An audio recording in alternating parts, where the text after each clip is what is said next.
Abril ng taong 2008, nagpunta ang mag-inang Wang sa istasyon ng pulis upang i-report na nawawala ang anak niyang si Wang Jiamei na noon ay 16 years old pa lamang. 3 araw na itong hindi umuuwi sa kanilang bahay at hindi rin nila ito makontak. Akala nila noong una ay nakitulog lamang ito sa kaklase, ngunit ng puntong iyon ay walang makapagsabi kung nasaan ito. Ayon sa panganay na anak ni Miss Wang na si Abing, huli niyang nakausap ang kapatid noong April 26, 2008 ng bandang alas 11 ng gabi. Nagkwentuhan pa silang magkapatid at bandang alas 11:30 ay pumasok na sila sa kanilang kwarto. Ngunit kinabukasan ay hindi na nila nakita pa si Jiamei. Itinagdag din ng mag-ina na minsan ay nag-overnight ito sa bahay ng kanyang nobyo, ngunit simula nang maghiwalay ang dalawa ay madalang na lamang itong lumabas. At kung magkakataon na gagabihin ito ay palagi itong nagsasabi sa kanila. Matapos ang pagre-report ng insidente sa istasyon ng pulis, minabuti ng mag-ina na umuwi na sa kanilang bahay. Nagtalaga naman ang mga pulis ng special unit upang tumutok sa investigasyon. Ngunit ano nga ba ang nangyari sa dalaga? Ano kayang nangyari kay Jiamei at bakit bigla na lamang itong nawala na parang isang bula? Samahan niyo ako at ating balikan ang nakakalungkot na sinapit ng dalagang si Wang Jiamei. Dadalhin tayong muli ng kasong ito sa Hong Kong. Ang Hong Kong ay isang special administrative region of the People's Republic of China. Hong Kong is more than just a city. Binubuo ito ng 263 islands at mahigit 100 sa mga islang ito ay walang nakatira. Sa loob ng 1,092 kilometers na kalupaan, matatagpuan ang Hong Kong Island, Kowloon, the New Territories at iba pang maliliit na isla katulad ng Langtao, Pengchu at Chongchao. Given the geographical constraint, nagawa ng paraan ng mga architects na isagawa ang tinatawag na vertical urbanization. Ang Hong Kong ang isa sa mga bansa na may pinakamaraming skyscrapers sa buong mundo. Dito makikita ang halos 9,000 towering structures at meron ding higit 500 skyscrapers na nakatayo na mas mataas sa 150 meters. Karamihan ng mga building sa Hong Kong ay walang number 4. Ang pagtatanggal ng number 4 sa mga palapag ng buildings ay karaniwan lamang dahil katunog nito ang salitang kamatayan sa Chinese. Kaya't itinuturing itong malas at ang number 8 naman ang nagre-representa ng kayamanan at swerte. Maraming mga turista ang naiingganyong pumunta sa lugar na ito dahil sa mga sikat na tourist attraction katulad ng Disneyland, ang napakalaking Buddha na matatagpuan sa Lantau Island at marami pang iba. Sa lugar na ito nanirahan ang pamilya ng dalagang si Wang Jiamei. Nagmula ang pamilya ni Wang Jiamei sa Shenzhou, Hunan, China. Siya ang bunso sa 2 magkapatid na babae. Ang ate niyang si Abing ay 3 taong mas matanda sa kanya. Maliit pa lamang silang magkapatid nang maghiwalay ang kanilang mga magulang. Makalipas naman ng ilang taon, nagpakasal ang kanyang ina sa isang lalaki na noon ay 50 anyos na. Ang lalaking ito ay taga Hong Kong, ngunit sa kasamaang palad, hindi rin sinuwerte ang kanyang ina sa pangalawa niyang marriage. Napakatamad ng napangasawa ng kanyang ina kaya't hindi rin naging maayos ang kanilang pamumuhay. Bukod sa pagkakaroon ng Hong Kong citizenship, wala na silang iba pang naasahan sa kanyang stepfather. Taong 2000 naman, nagdesisyon ang kanyang ina na dalhin ang panganay na si Abing sa Hong Kong. Si Jiamei naman ay naiwan sa Hunan. May mga nagsabi na nakitira si Jiamei sa mga kamag-anak at may mga nagsabi naman na lumipat ito sa Dongguan. Ngunit kahit saan pa siya iniwan ng kanyang ina, malinaw na naging napakalungkot na naging pamumuhay ni Jiamei. Taong 2005, nang 14 na taong gulang na si Jiamei, dito na siya tuluyang nadala ng kanyang ina sa Hong Kong. Naging napakasaya ni Jiamei dahil bukod sa magkakasama-sama na silang mag-iina, nagulat din siya kung gaano kaganda ang Hong Kong.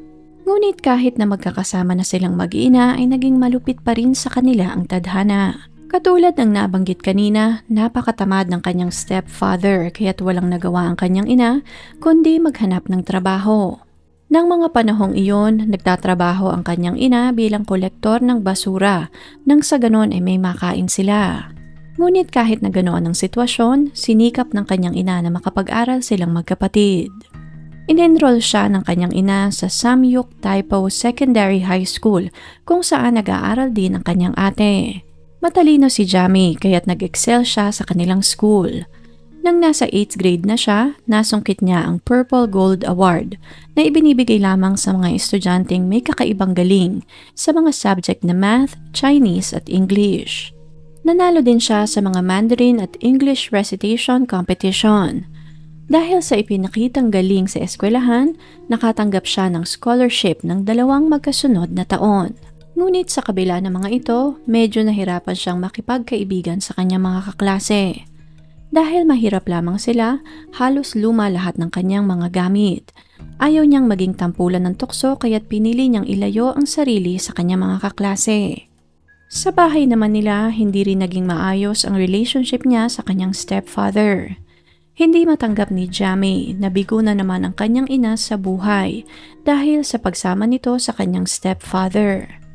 Para sa kanya ay kulang ang pagiging padre de pamilya nito kaya't palagi silang nag-aaway at nagsisigawan sa kanilang bahay. Sa murang edad, nais nang matulungan ni Jamie ang kanyang ina.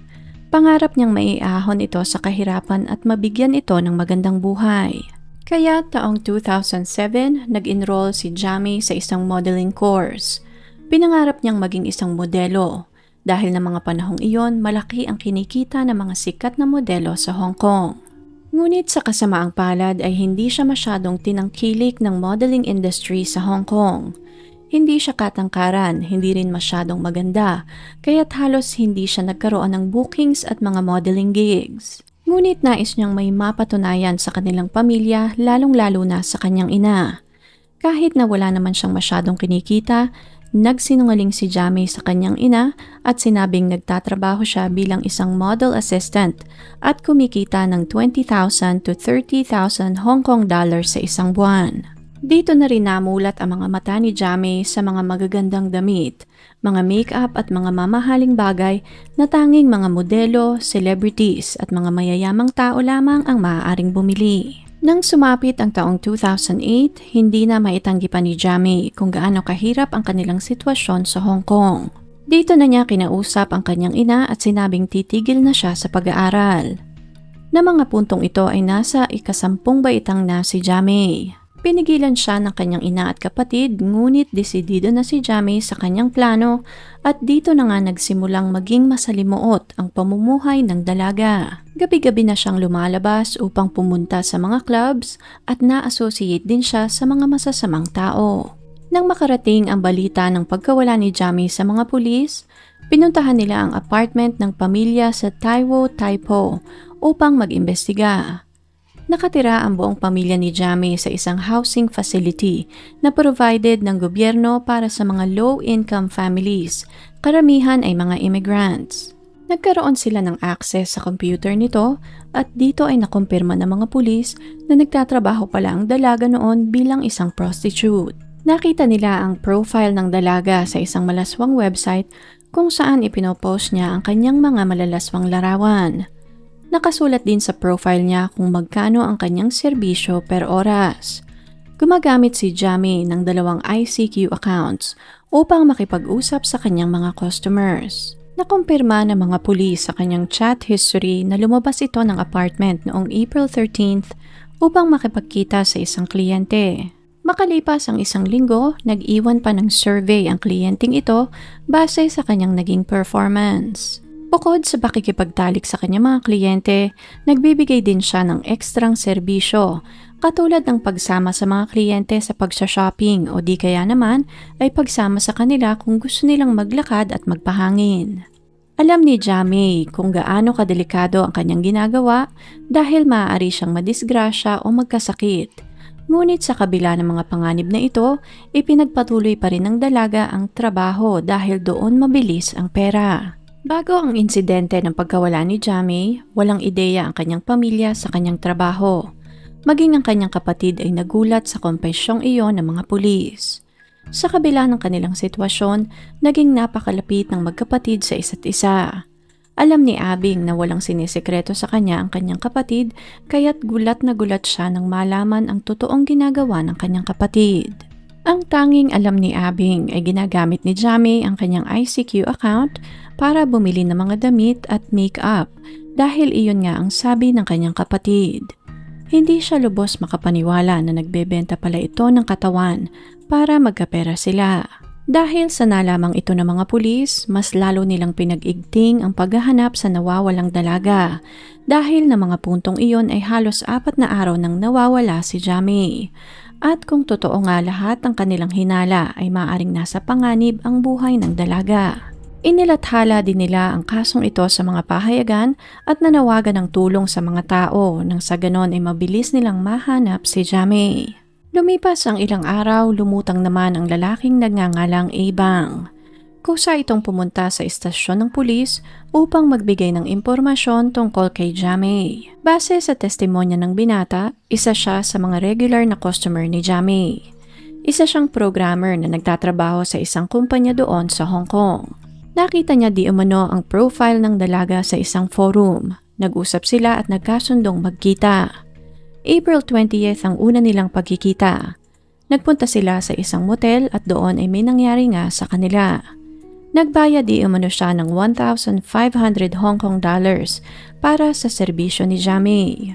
Matapos ang pagkikitang iyon, naging magkaibigan ang dalawa at simula noon ay palagi na silang nag-uusap sa ICQ.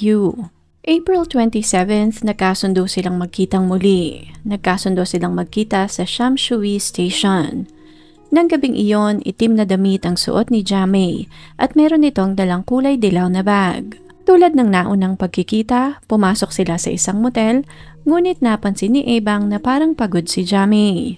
Hindi niya pinilit ang dalaga na makipagtalik sa kanya kaya't walang nangyari sa kanila ng gabing iyon. Nagkwentuhan lamang sila at nakatulog ng magkatabi sa kama. Bandang 9:00 ng umaga, lumabas sila ng motel at nagbayad si Abang ng 2,000 Hong Kong dollars para sa serbisyo ni Jamie. Ngunit matapos ang pagkikitang iyon ay hindi na niya makontak pa ang dalaga. Nalaman na lamang niyang nawawala si Jamie nang makita niya ang balita sa dyaryo. Masyado siyang nag-alala sa dalaga kaya't minabuti niyang magpunta na sa mga pulis. Nagkusa na rin siya dahil base sa mga timestamp, siya ang huling nakakitang buhay sa dalaga. Nawala ito ng araw na lumabas sila ng hotel. Dahil sa testimonyang ito ni Abang, siya ang naging prime suspect sa krimen, ngunit matapos mag-imbestiga ang mga pulis, nakumpirma nila na wala ngang kinalaman si Abang sa pagkawala ng dalaga. Base sa testimonya ng lalaki, habang nasa hotel sila ni Jamie, sinabi di umano sa kanya ng dalaga na gusto nitong kumita ng maraming pera upang mabigyan niya ng mas magandang buhay ang kanyang ina. Ipinagtapat din di umano sa kanya ng dalaga na na-scam siya ng isang modeling agency at nagkaroon ito ng pagkakautang na 50,000 Hong Kong dollars. Ngunit dahil nga sa mga racket ni Jamie, nabayaran niya kaagad ang pagkakautang na iyon. Ngunit noong gabi ng April 26, tumawag di umano sa kanya ang modeling agency at pinagbabayad na naman siya ng 10,000 Hong Kong dollars bilang interes naman sa dati niyang pagkakautang. Tinakot din siya di umano ng modeling agency na ito na ilalabas nila ang malalaswang larawan nito sa internet kung hindi ito makakapagbayad bago sumapit ang buwan ng Mayo. Dahil doon, walang nagawa si Jamie kundi doblehin ang kanyang pagtatrabaho. Kung kani-kaninong lalaki siya sumama nang sa ganon ay mabayaran niya kaagad ang kanyang pagkakautang. Pagkatapos ng serbisyo niya kay Abang, tumulak na naman ang dalaga upang makipagkita sa isa pang customer. Tiningnan din ng mga pulis ang call logs ng dalaga. Nakita nila na ang huling tawag na ginawa ni Jamie ay bandang 1:00 ng hapon noong April 27 sa Sham Shui Station. Tumagal ang tawag na iyon ng 53 seconds. Tiningnan nila ang numero ng tinawagan ni Jamie, ngunit hindi nakarehistro ang numero. Base naman sa ICQ account ni Jamie, 9:16 ng umaga ng April 28, may isang lalaki sana itong kakatagpuin sa Sham Shui Station. Inutusan siya ng lalaki na tawagan siya nito kapag nakarating na siya sa istasyon ng tren. Tiningnan din ng mga pulis ang IP address ng lalaking ito kaya't natunto nila ang kinaroroonan ng lalaki. Ilang araw naman matapos ang pagkawala ni Jamie, lumutang ang isang lalaking nagngangalang Ade. Nagpunta ito sa istasyon ng pulis upang sabihin nasuspecha niya ay may kinalaman ang kaibigan niya sa pagkawala ng dalaga. Ang kaibigan na tinutukoy niya ay si Dinky Tai. Nagkakilala sila nang pareha silang magtrabaho sa isang eatery ilang taon na ang nakakalipas. Ayon kay Ade, nagpunta sila ni Dinky Tai sa isang bar noong April 27. Nag-inom sila doon at nagpalipas ng oras.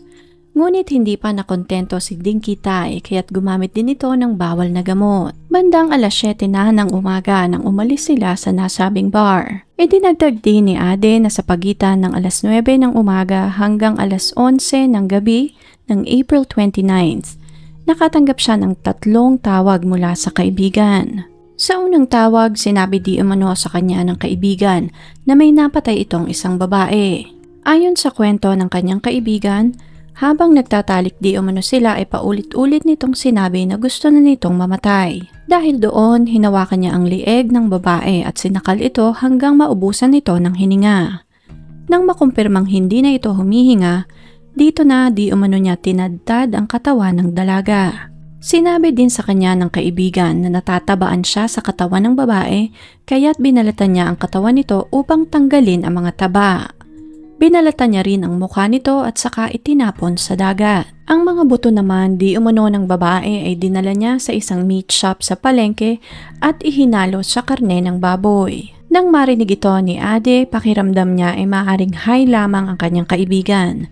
Maaaring ipinagpatuloy nito ang paggamit ng bawal na gamot pagdating nito sa kanyang apartment kaya't pinagsawalang bahala lamang niya ang kanyang narinig. Nagkita pa nga sila matapos ang nasabing tawag at binawi rin naman nito ang kanyang sinabi. Ngunit hindi na mawala sa isip ni Ade ang nasabing iyon ng kanyang kaibigan. Hanggang nabasa niya ang balita sa dyaryo. Base sa nabasa niya sa dyaryo, parehas na parehas ang deskripsyon ng babae sa babaeng sinabi sa kanya ni Dinky Tai. Pati ang araw na nawala ito ay parehas din sa sinabi sa kanya ng kaibigan. Dito na nagdesisyon si Ade na pumunta na sa pulis. Si Dinky Tai ay 24 years old na mga panahong iyon. May taas itong 5'10" at may bigat na 209 pounds. Ipinanganak ito sa Hong Kong at pangalawa sa 4 na magkakapatid. Bata pa lamang ay rebelde na ito at palagi itong napapaaway at laging nagdudulot ng kaguluhan. May isang pagkakataon na nagbiyahe ang pamilya niya sa China at doon ay na-involve ito sa isang aksidente. Nagkaroon ito ng brain injury at na-witness nito ang pagkamatay ng kanyang ina. Matapos ang insidenteng iyon ay hindi na naging parehas ang kanilang pamumuhay. Sinisi ng pamilya ng kanyang ina ang kanyang ama dahil sa pagkamatay ng kanilang kaanak. 2 taon matapos ang pagkamatay ng kanyang ina, muli namang nagpakasal ang kanyang ama.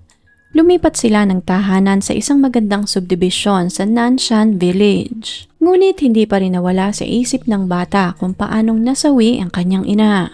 Nang 8 taong gulang na siya, dinala siya ng kanyang ama sa ospital upang mapatingnan.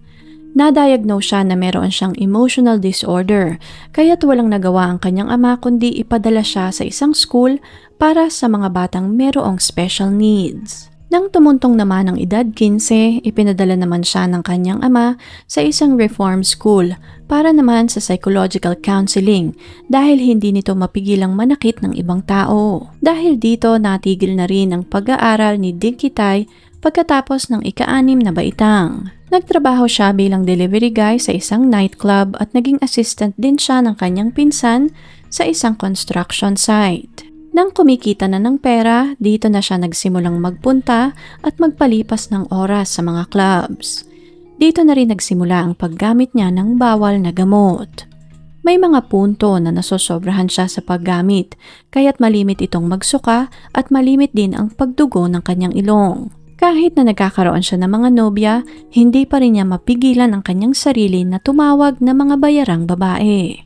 Base sa mga naging boss ni Dinky Tai, kumikita lamang ito ng 4,000 Hong Kong dollars o higit kumulang 30,000 pesos. Kalimitan ay nagtatrabaho lamang ito ng 6 na buwan sa isang taon. Medyo mataba si Dinky Tai kaya't naging tampulan siya ng tukso at kalimitang tinatawag na Fat Tai. Naging napakagulo ng pamumuhay ni Dinky Tai at malimit ay nasasangkot ito sa mga riot at away. Wala itong gustong gawin kundi makipagtalik sa mga bayarang babae at gumamit ng bawal na gamot. Parang tubig din lamang ang pera sa kanya. May isang pagkakataon pa nga na nagkaroon ito ng pagkakautang na 70,000 Hong Kong dollars sa isang loan company. May isa pa itong pagkakautang na halos 200,000 Hong Kong dollars.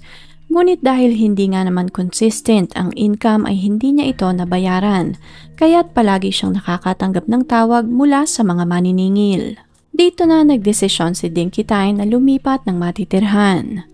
June 2007 sa edad na 23, nirentahan ni Ding Kitay ang isang kwarto sa Yan Fat Building sa Shek Kip Mei Street at nagbayad siya ng 2,000 Hong Kong dollars para dito kada buwan. At dito nga sa apartment na ito, naganap ang karumaldumal na pagpaslang kay Wang Jiamei. Base naman sa investigasyon, nagmatch ang IP address ng lalaking huling kausap ni Jiamei sa ICQ sa IP address ng bahay ni Ding Kitay. Kaya't ng gabing iyon, nagmanman ng mga pulis sa labas ng apartment at bandang alas 12 ng gabi, nakita ng mga pulis na lumabas ng building ang binata. Dito na dinakip ng mga pulis si Ding Kitay at saka dinala sa istasyon ng pulis. Hindi na rin naman nagpatumpik-tumpik pa ang salarin. Inamin nito na siya nga ang pumatay sa dalaga. Ngunit sinabi nito na meron siyang kasabwat sa pagpaslang kay Jiamei. Ang lalaking iyon ay isa sa kanyang mga kaibigan na si Huichi. Mabilis na natunto ng mga pulis ang lalaking ito at dinala rin sa istasyon ng pulis para sa ilang mga katanungan. Matapos naman ang pagkakaaresto sa sospek, hinalughog din ng mga pulis ang apartment ni Ding Kitay. Pagpasok pa lamang nila ng banyo ay nakita na nila ang mga talsik ng dugo sa pinto, shower curtains at sa mga dingding. Nakakita din sila ng mga bakas ng dugo sa kwarto, sa computer table at sa carpet. Isinailalim sa test ang mga bakas ng dugo na nakita nila sa bahay ni Ding Kitay at nakumpirma ng mga pulis na dugo nga iyon ni Jiamei. Dahil doon nakumpirma ng mga pulis na doon nga napaslang ang dalagang kanilang hinahanap. Umamin din ng salarin na itinapon niya ang pira-pirasong katawan ng dalaga sa Kowloon Ferry Pier. Kinabukasan, hinalughog ng mga otoridad ang pier sa pag-asang mahahanapan nila ang labi ni Jiamei. Ngunit sa kasamaang palad, hindi na nila makita ang labi ng dalaga. Dito na umamin ang sospek na tanging ulo lamang ng dalaga ang itinapon niya sa dagat. Ang katawan nito ay pinagpira-piraso niya at ang maliliit na parte ng katawan ng dalaga ay ifinilash niya sa banyo. Ang mga buto naman ng dalaga ay dinala niya sa isang palengke sa Shek Kip Mei at ihinalo niya ito sa karne ng baboy. Katulad ng report ni Ade sa mga pulis. Nadakip ng mga pulis ang sospek 10 araw matapos ang pagkawala ng biktima, kaya't maaaring naibenta na ng tindahang iyon sa mga customers at maaaring nakain na rin nila ang buto ni Jiamei. Mabilis namang kumalat sa media ang kumpesyong ito ni Ding Kitay na talaga namang naghatid ng pagkagimbal sa buong Hong Kong, lalong-lalo na sa mga taong malimit mamalengke sa palengking iyon sa Shek Kip Mei. Base naman sa iba pang testimonya ng mga tao, pumunta si Jiamei sa Yan Fat Building upang sumali sa isang group sex party at maaaring namatay di umano ito dahil sa sobrang paggamit ng bawal na gamot. Ngunit pinabulaan na naman ito ng otoridad. Base sa kanilang investigasyon, napatunayan nila na walang kinalaman si Huichi sa krimen. Nakakuha sila ng sapat na ebidensya upang mapagtagni-tagni ang mga pangyayari. Base sa investigasyon ng mga pulis at sa mga ebidensyang hawak nila, umalis ang magkaibigang Ding Kitay at Ade sa bar alas 7 ng umaga. Nang makarating ng bahay, ipinagpatuloy ni Ding Kitay ang paggamit ng bawal na gamot. Dito na nito kinontak si Wang Jiamei. Bandang alauna, nagkita sila sa estasyon ng tren at saka bumalik sa kanilang apartment. Pagdating doon, gumamit sila ng bawal na gamot at saka nagtalik. Bandang alas 3, nagising si Ding Kitay at nakitang nakahandusay ang dalaga sa sahig. May bula ito sa bibig at malamig na ang katawan. Ngunit walang natatandaan si Ding Kitay kung paanong namatay si Jiamei. Ang tanging natatandaan niya ay sinakal niya ang dalaga ng mga 1 o 2 minuto. Noong una ay kabado si Ding Kitay ngunit unti-unting nabuo ang kanyang plano na pagpira-pirasuhin na lamang ang katawan ng biktima. Mas magiging mahirap para sa mga pulis na pagtagni-tagniin ang lahat kung paghihiwalayin niya ang katawan ng biktima. Inabot siya ng halos 6 na oras bago matapos pagpira-pirasuhin ang katawan ni Jamie. Ang pagpapatagas pa lamang ng dugo di umano ay umabot ng halos 30 minutos. Nahirapan naman siyang balatan at ihiwalay ang laman sa buto ng dalaga. Para mas mapadali, binalatan niya muna ang katawan ng biktima at saka ihiniwalay ang laman mula sa buto katulad ng ginagawa sa karne ng baboy. Ang mga maliliit na parte naman ng katawan ng dalaga, katulad ng mga daliri sa kamay at paa, ay isa-isa niyang inihulog sa toilet bowl, sabay flush nang masiguro na hindi magbabara ang inyodoro. Bandang 10:00 ng gabi, dito na inasikaso ni Dinky Tai ang mga buto ng biktima. Mga buto ng braso, binti at spinal cord. Siniguro niyang wala nang natitirang laman sa mga buto nang sa ganon ay madali niyang maihalo ang mga ito sa bunto ng karne at buto ng baboy sa palengke. Matapos iyon, ipinlastik niya ang mga buto at saka sumakay ng bus papunta sa palengke. Pagkatapos noon, tumulak naman siya papuntang Kowloon Ferry Pier upang itapon ang ulo ng dalaga. Bago ang pagkakahuli, ipinagpatuloy lamang ni Dinky Tai ang kanyang routine, ang pag-iinom, pamimikap ng babae at paggamit ng bawal na gamot. Base naman sa aksyon ng salarin na itago ang pagkakapaslang sa biktima, lahat iyon ay kalkulado at pinlano ng maigi, nang sa ganon ay mahirapan ang mga pulis na matunton ang salarin at ang katawan ng biktima. Dumating din ang ilang mga psychiatrist mula sa Castle Peak Hospital upang suriin si Dinky Tai at dito na nabuklat ang medical history ng binata. Dito na inamin ng suspect na nagsimula ang kanyang mental illness nang 8 taong gulang pa lamang siya. Nagsimula naman siyang ma-make up ng mga babae ng edad 15 at nagsimula ang paggamit niya ng bawal na gamot ng taong 2001. Ayon naman sa mga doktor, kung totoo nga ang sinasabi ng suspect ay maaaring nakakaranas ito ng automatism dahil sa labis na paggamit ng bawal na gamot. Ang automatism ay isang uri ng epilepsy kung saan nakakagawa ang isang tao ng mga bagay na hindi niya alam habang nagsi-seizure. Ngunit base naman sa mga pag-aaral, wala pang kaso ng labis na paggamit ng bawal na gamot na nahahantong sa automatism, kaya't para sa kanila, imposible ang sinasabi ni Dinky Tai. Katulad ng nabanggit kanina, ifinlash ni Dinky Tai ang maliliit na parte ng katawan ng biktima sa toilet bowl. Ang wastewater mula sa building na iyon ay umaagos papunta naman sa isang pumping station, papunta sa maraming septic tank bago ito umagos papunta naman sa sewage treatment plant. Ang sewage treatment plant na iyon ay nagpoproseso ng million cubic meter araw-araw para sa port area at sa coastline ng Hong Kong.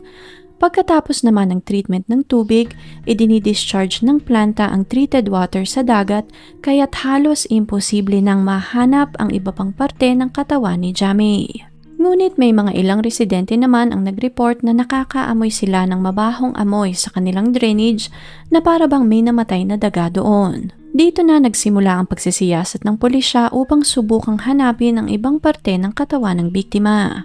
Mayo 8 ng parehas na taon, nagsimula ang paghahanap ng pulis at binuksan nila ang ilang mga manhole sa lugar. Kinalampag nila ang mga drainage pipe upang malaman kung may nakabara pa doon na maaaring maging sanhi ng pagbabara. Matapos ang mahabang paghahanap, natunto ng mga pulis mula sa burak ang ilang mga piraso ng katawan ng dalaga. Ngunit sa kasamaang palad, hindi na rin nila nahanap ang iba pang parte ng katawan ni Jamie, pati na rin ang ulo nito. Matapos ang 1 taon, noong July 2009, nagsimula ang trial sa kaso sa Hong Kong High Court. Nakasuhan si Dinky Tai sa pagpatay kay Jamie at pagpira-piraso ng katawan ng dalaga. Matapos ang 6 na araw na deliberasyon, napatunayan sa korte na si Dinky Tai ay guilty sa pagpaslang sa dalaga at nakatanggap ito ng parusang habang buhay na pagkakakulong. October ng parehas na taon naman, naimbitahan si Ade na umattend ng 2009 Outstanding Citizen Ceremony. Nabigyan ito ng award sa seremonyang iyon sa impormasyong ibinigay niya sa mga pulis upang malutas ang kaso ni Wang Jiamei. Kung hindi dahil sa kanya ay hindi pa rin mariresolba ng mga pulis ang kaso. Naging emosyonal naman si Ade sa pagtanggap ng parangal na iyon dahil itinuring niyang parang kapatid si Dinky Tai. Sa lahat ng mga taong naroroon na makakatanggap ng parangal, siya lamang ang tumanggap ng parangal na hindi masaya. Taong 2015 naman, naisapelikula ang kasong ito na pinamagatang Port of Call. Maraming taon na ang nakakalipas, ngunit naaalala pa rin ng residente ng Hong Kong ang kasong ito. Ang kaso ni Jamie ay isang maliwanag na halimbawa kung gaano kahalaga ang tamang paggabay ng magulang sa kanilang mga anak. Sa kabila ng makukulay na ilaw ng Hong Kong, hindi pa rin maitago ng kasong ito na kahit sa isang maunlad na bansa, maraming mga kabataan ang naghihirap at nasa sadlak sa masalimuot na pamumuhay dahil sa kakulangan ng edukasyon at oportunidad. Kung inyo pong nagustuhan ang kasong ito, please leave a comment and consider subscribing. Tap nyo na rin po ang notification bell para updated kayo sa mga susunod pang videos. Salamat po and ingat!